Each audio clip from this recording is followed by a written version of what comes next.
Hi, so my name's Anna Laux, and my group decided to look at Iowa liquor sales for our data science project. We got this data from the Iowa Department of Commerce, and this is updated monthly, and it's still consistently updated. But they started taking the data in 2012, um, but that is a lot of data, so our professor provided us with the data just from 2016 to 2017. And through the process of cleaning, which we'll explain later, we got it down to just the 2016 sales. So it looks at several different factors, the invoice and item number, the date in which that alcohol was purchased, the store number and store name, so where they purchased the alcohol, the address of the place it was purchased, the city, zip code. No, there's more. But we mostly just looked at how much was in a pack, the bottle volume, the cost of the purchase with tax and without tax, total sale amount, and the volume sold in liters. Those are the main things that we had looked at.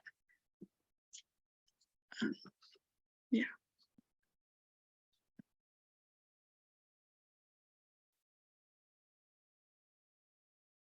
All right, so I'm Una Ferguson, and I'll talk a little bit about the research abstract. Can everybody see the webpage? Okay, that I'm sharing. All right, so this is our website, by the way, and we focus specifically on sales in dollars as our main variable of interest. And as we explored the data, we thought that bottles sold and the volume of liquor in the bottles would be obvious predictors of sales in dollars among a lot of the other variables that we had.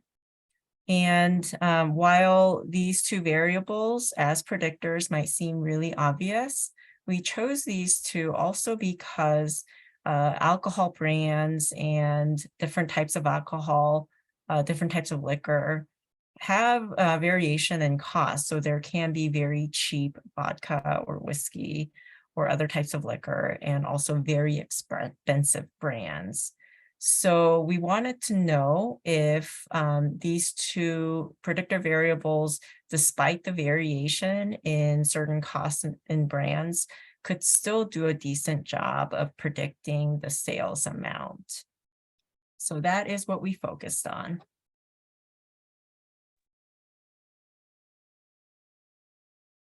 Okay, and I'll hand it over to Jillian to talk about the data. Okay. I am Jillian Fry, and I'm going to be discussing our process that we went through to clean our data. We use the Tidyverse and Reader packages from our library, and we read our dirty file and gave it the name Liquor Dirty with the csv.read command to keep track of our progress. We wanted the date values split into year, month, and day for our future analysis of specific points in the year, so we used the separate command to do that. Next, we limited our data set to only the variables we needed to analyze by using the select command and gave it a new name, Liquor Less Dirty. Those variables we took were year, month, city, zip code, county, category, category name, vendor name, item description, pack, bottle volume in milliliters, state bottle cost, state bottle retail, bottle sold, sale dollars, and volume sold in liters.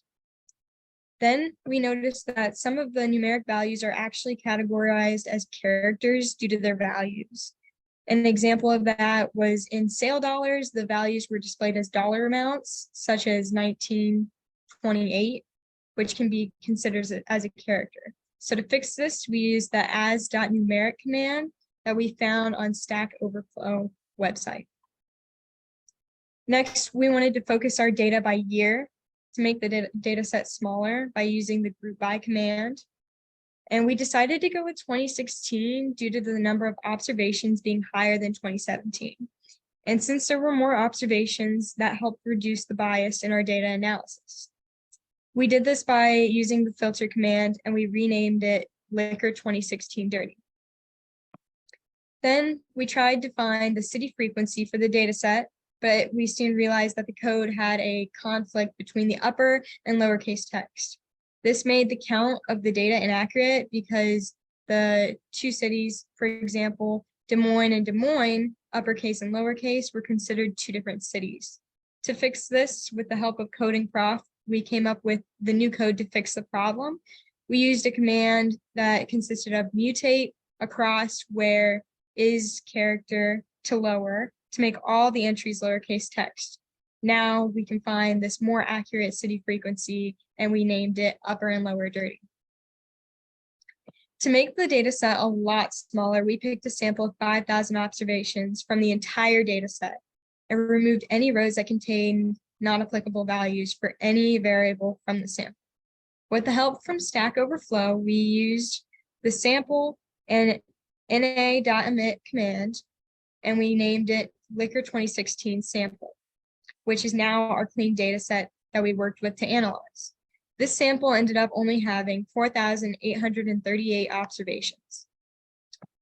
We turned it into our new data file with the write.csv command, and we named it Iowa Liquor Clean.csv. This graph is a linear regression graph to predict the sale in dollars based on bottles sold. We filtered out the outliers by only looking at 50 bottles sold or less and made it easier to understand.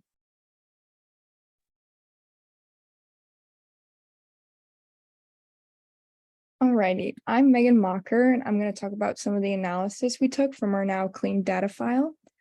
We decided to look at some of the variables that would be most important, which would be bottles sold and bottle volume milliliters, in order to predict our response variable of sale dollars. So this is our first multiple regression graph that we got from using those two explanatory variables. So on the x-axis, we have the bottles sold, and on the over here, which is our line and our colors, it's going to be the bottle volume milliliters that are predicting the sale in dollars. With the numeric output, we notice that this multiple regression graph has an R-squared value of 72.31%, which shows that 72% of the variation in the data can be explained just from these two explanatory variables, which is actually pretty high. And part of that reason is that it's almost kind of self-explanatory that the more that you're buying, the more bottles you're selling and the more milliliters you're selling, the higher the sale is going to be. But also, it's not a perfect R-squared because there are still other variables that can go into predicting the sale that the store is going to have off of the liquor. From this graph, we also noticed that a lot of this data is clumped over here. So what we did is we filtered out to only show bottles sold under 15. So we did that using the filter command right here. So this is going to be the same model, the same numeric output, but just a better visual of it. And you can see here that the line is not straight and it's jumping up and down, which then sparked the analysis that no matter what volume it has, it's going to have a different sale. So a specific bottle of the same milliliter could have a big variance on how expensive or cheap the sale is going to be. So in order to view that more in depth, we made a histogram, and we just picked a random amount of 500 milliliters for the bottle.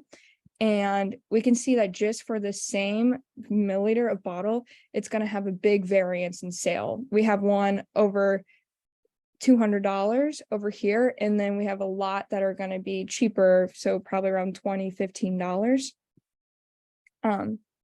So essentially, in conclusion, our research and analysis shows that in general, the same amount of alcohol that's packaged in milliliters and bottles can sell for a different price. It's not a perfect relationship because there are other variables. I mean, there's 24 in the original set.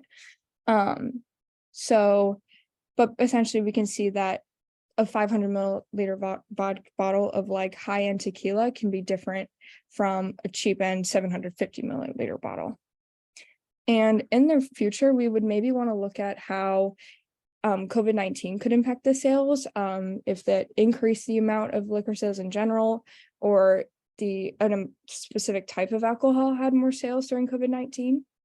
And we also could maybe look at the impact of age. So if different age groups are buying specific types of alcohol consistently, or if they fluctuate over the years, if there's different trends in terms of the alcohol that they're purchasing.